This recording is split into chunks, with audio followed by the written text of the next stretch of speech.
Well, it's time for Media Watch now, and James Creedon is with us in the studio. Hi there, James. It's good Laura. to see you.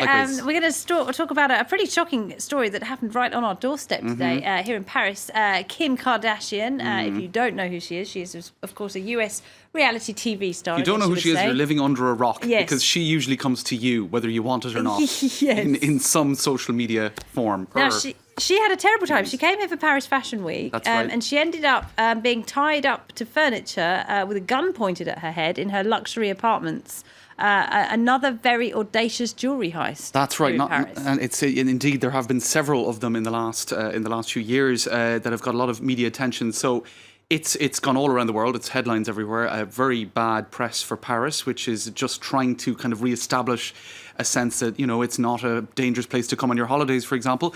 This is page 6 in the US, detailing that elements of that attack and robbery or heist, begging for her life, etc., etc. And then you have images, this on the Daily Mail's website, of Kim fleeing Paris this morning. So it all looks terrible, and indeed it was pretty awful, of course. Kim Kardashian heist, Paris no-go zone for luxury tourists, asks Le Point. Same question being asked in a lot of other media. Kim Kardashian was the best advertisement online for Paris, the operative word being was. Now, they point, the reason they're saying that is she was here for Fashion Week. All over her social media footprint, she has 48.3 million followers on Twitter, 29 million followers on Facebook and other social media too. So all across those platforms were all of these incredibly glamorous, lovely images of Kim Kardashian and her posse, I suppose, hanging out in Paris, going to the Givenchy couture show, all of that. And so that makes Paris look very glamorous and all of that. And it doesn't do the country or the city any harm in terms of perhaps boosting tourism. So a lot of the French media focus, apart from the crime element and the concerns about that, have been how this could impact on the image of Paris as a luxury destination, if you like. Now, here's one image that has got a lot of attention because the ring that she is sporting there, this is an image she posted just 3 days ago. Yeah. That ring was one of the items stolen. It's, I believe, her wedding ring, right. Worth 4 million euros. And they got away with 9 million euros worth. That's right. They took just two or three pieces of jewellery. Well, I suppose the ring in itself was so valuable, and it's such apparently a rare kind of perfect diamond that it's worth this astronomical sum of money. And then her jewellery box then appears to have been taken, which had other valuables. So kind of quite a few items targeted, but very, very, very high value items. Now, the thing is, right, Kim Kardashian isn't generating a huge amount of compassion on social media. Now, say about that what you will, but and she's a mother of 2 young children, let's not forget. That's right, and indeed she did mention those 2 children apparently during the attack, pleading for her life. But some are, I suppose, being something less than compassionate. One person even saying, "Oh, I'm proud to be a Parisian that this happened here," and a lot of other Parisians are far from proud and are somewhat concerned. What else do we have?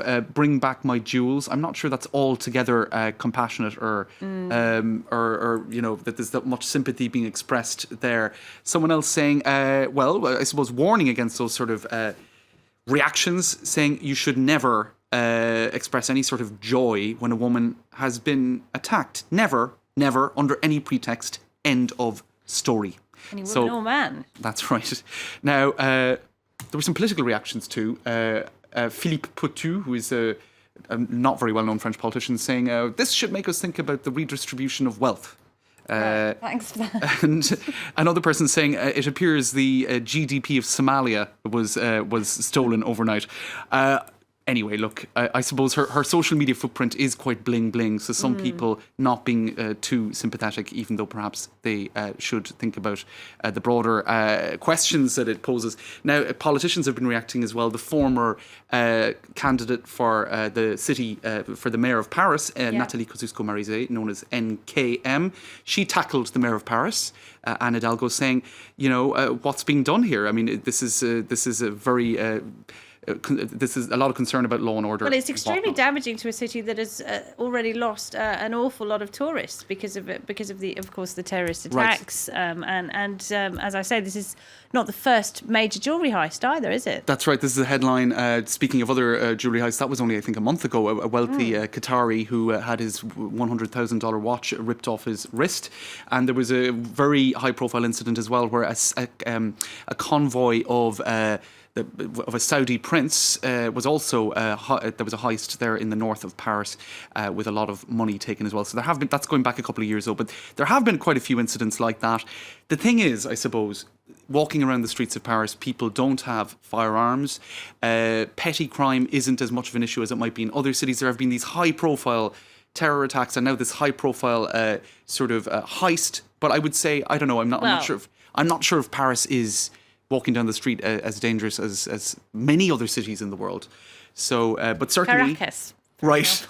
It might be worse. So, but certainly, it doesn't cast security in Paris in a very positive light. That's for sure. Absolutely not. All right, James. Thank you very much indeed. Thanks, Laura. James Creed in there with Media Watch.